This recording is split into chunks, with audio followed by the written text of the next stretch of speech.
Welcome to பெரியம்மா சமையல். வாங்க, இன்றைக்கி நம்ம நாட்டுக்கோழி வறுவல் பண்ண போகிறோம். அதுக்காக நம்ம நாட்டுக்கோழி 1 கிலோ இது எடுத்து வச்சுருக்கோம். ஆனால் இதில் வந்து நம்ம வறுக்கிறது கொஞ்சம் தான் எடுத்துக்கிறோம். குழம்புக்கும் சேர்த்து நான் வேக வச்சுட்டு அப்புறமா வறுக்கிறது கொஞ்சம் எடுத்துக்கலான் இருக்கேன். அதனால் நாட்டுக்கோழி 1 கிலோ எடுத்து வச்சுருக்கோம்.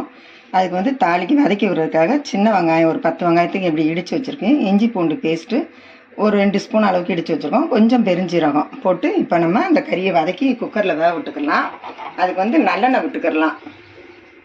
ஒரு 3 ஸ்பூன் அளவுக்கு நல்லெண்ணெய் விட்டுக்கலாம். இப்போ பெருஞ்சீரகம் போட்டுக்கலாம்.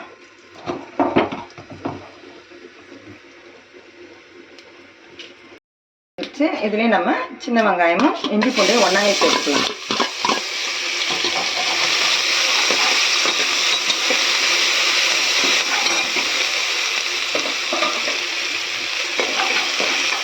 வதங்கிடுச்சு. இப்போ கறியை சேர்த்துக்கலாம்.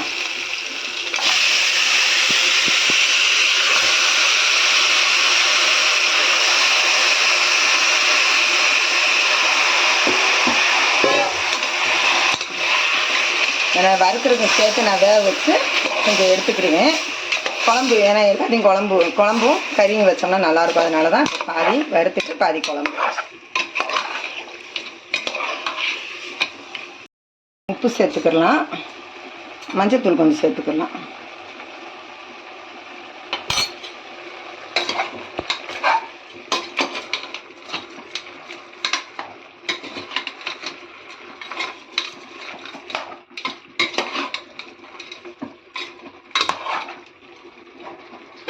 தண்ணி ஊற்றி குக்கரை மூடி வச்சிடலாம். ஒரு 3 கிளாஸ்க்கு மேலே ஊற்றிக்கிறேன். கறி வேகட்டும். போதும் இந்த அளவுக்கு. நல்லா ஒரு 10 விசில் அளவுக்கு வச்சுக்கலாம். அப்போ தான் கறி நல்லா வேகும். இல்லை ஒரு 7-8 விசில் கூட உங்களுக்கு எவ்வளோ கறி வேகிற அளவுக்கு வச்சுக்கலாம். இப்போ குக்கர் மூடி போட்டு மூடிக்கலாம்.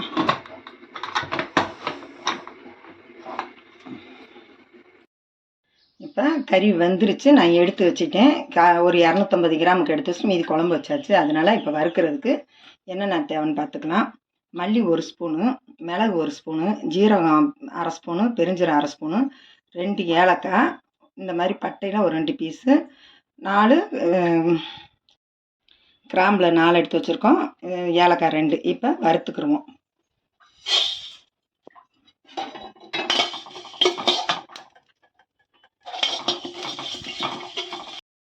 இந்த அளவுக்கு பொரிஞ்சு வச்சுருக்கோம். இப்போ நம்ம இறக்கிடலாம்.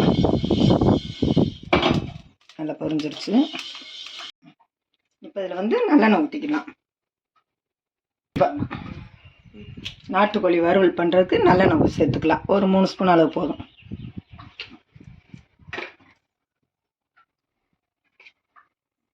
இப்போ எண்ணெய் காஞ்சிருச்சு. வெங்காயத்தை சேர்த்துக்கலாம். 2 வெங்காயம் கட் பண்ணி வச்சுருக்கேன்.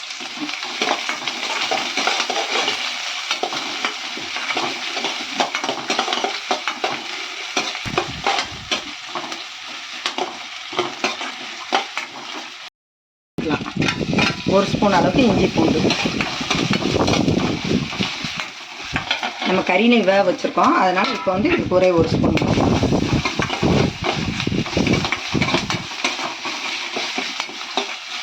ரொம்ப சிம்பிளானது, ஆனால் டேஸ்ட்டு நல்லாயிருக்கும். இப்போ நம்ம சிக்கனை தண்ணியோடு சேர்த்துக்கலாம். சிக்கன் நல்லா வெந்துருச்சு. நல்லா சேர்த்துட்டு உப்பு ஏற்கனவே சிக்கனில் போட்டு வேக வச்சுட்டோம். இப்போ ஒரு ஸ்பூன் அளவுக்கு மிளகாத்தூள் சேர்த்துக்கலாம். போதும். ஏன்னா பெப்பர் போடுறதுனால இது கரெக்டாக இருக்கும்.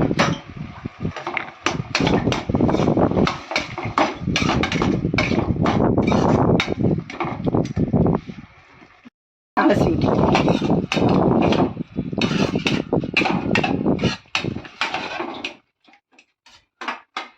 கறி வந்துக்கிட்டே இருக்கட்டும். அதுக்குள்ள நம்ம அந்த மசாலா வறுத்ததை பொடி பண்ணிக்கிடுவோம். நல்லா வதங்கி வந்திருக்கு. இன்னும் கொஞ்சம் நேரம் கழித்து நம்ம அந்த பொடியை சேர்த்துக்கலாம். அரைச்சி வச்ச பொடி. இன்னும் ஒரு 2 நிமிஷம் தண்ணி சுருளட்டும். அதுக்கப்புறம் நம்ம பொடி சேர்த்துக்கலாம். நல்லா வதங்கி வந்திருக்கு. இன்னும் கொஞ்சம் நேரம் கழித்து நம்ம அந்த பொடியை சேர்த்துக்கலாம். அரைச்சி வச்ச பொடி. இன்னும் ஒரு 2 நிமிஷம் தண்ணி சுருளட்டும். அதுக்கப்புறம் நம்ம பொடி சேர்த்துக்கலாம். பொடி பண்ணி வச்சுருக்கதை சேர்த்துக்கலாம்.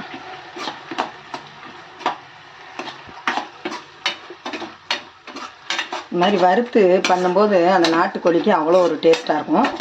எப்பயுமே இந்த மாதிரி வறுவலுக்கு இந்த மாதிரி பொடி வறுத்து போடும்போது நல்லா ருசியாக இருக்கும். இப்போ சிம்மில் வச்சுருவோம். இந்த மசாலாம் போய் அந்த கறியோடு சேர்ந்து இறங்கட்டும். இப்போ நம்ம ஒரு 5 நிமிஷத்துக்கு அப்படியே சிம்மில் போட்டுருவோம். அந்த நல்லெண்ணெய் ஊற்றி இந்த மாதிரி பண்ணும்போது ரொம்ப ரொம்ப டேஸ்ட்டாக இருக்கும். திருப்பி இந்த மாதிரி செய்யணுங்கிற ஆசையும் வரும் நமக்கு. சாப்பிடும்போது எல்லோரும் கேட்டு வாங்க. எவ்வளோ கறி வச்சிங்கனாலும் ஒரே வேலையில் சரியாயிடும். 2 கொத்து கருவேப்பிலை சேர்த்துக்குருவோம். நல்லா பிறண்டு வந்துடுச்சு பார்த்தீங்களா நாட்டுக்கோழி வறுவல். இன்னும் ஒரு 2 நிமிஷம் வச்சு நிறைக்கலாம்.